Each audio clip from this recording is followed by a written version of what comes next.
And and again, I don't know, I know I probably butchered that belief system, but when I heard it, it was like the perfect timing because I noticed with my own self and how I was being and how I was seeing other people that I had closed that gap, so to speak, because that's around the same time I truly started seeing the divine God Right. in all creation, meaning people, meaning animals, meaning the trees and bugs. Like I quit stepping on bugs. I quit, killing flies. I quit. I Mm. know that sounds insane, but I'm like, I'm trying to be hyper aware and sensitive to what God has created and try to appreciate it the most that I can. And what that has allowed me to do is to love people where they're at Mhm. without conditions, without putting a cage over them. And like, there's some people I want to put in a cage and go, "You're all mine." Like, I just like your energy so much, I don't want to share it with anyone.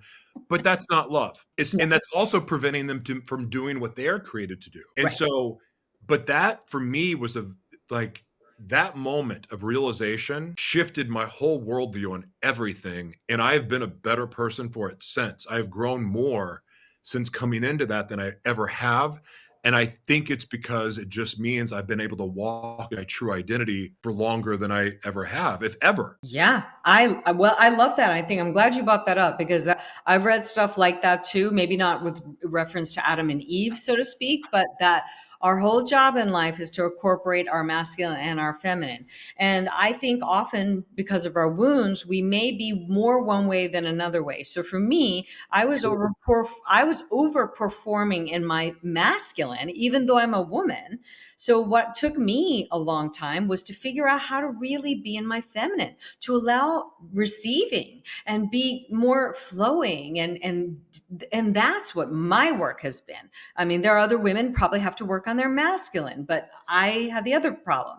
So it's taken me a very long time, and they say that once you have integrated your own inner masculine and inner feminine, which is what I've read or saw somewhere, that typically it makes it easier for you to actually attract a aligned partner. I've just noticed from the people that show up in my life now, Hmm. it's very much that. But the other thing that I've started to do, because I've noticed how certain relationships and the people that you allow in your life, they really can shift your and alter your path if we're not careful. Hmm. So I really work hard, and when I have new people in my life that show up, and there's always people that show up, they just don't Hmm. stay around. But I pray, like, listen, like, okay, God, like if this person's not for me, like even if like what I'm going to experience with them is bad, I'm okay with it as long as it's part of my purpose, as long as it's in line with the direction I'm supposed to go. Like, is this going to teach me a lesson I need to know? Right. Whatever. Remove everyone else, remove everything else. And it's funny, of all the prayers I think I've ever prayed in my life that get answered, like none of them seem to get answered immediately, except for the one about removing people. Like when I surrender, whatever no longer serves me, I surrender it. It's gone. It's gone. It stays gone. So that means people, whatever. So if the people are still around, I'm like, oh, this is good. This is good. Like this, I'm gonna get to do I'm gonna do a little bit of a journey with this person.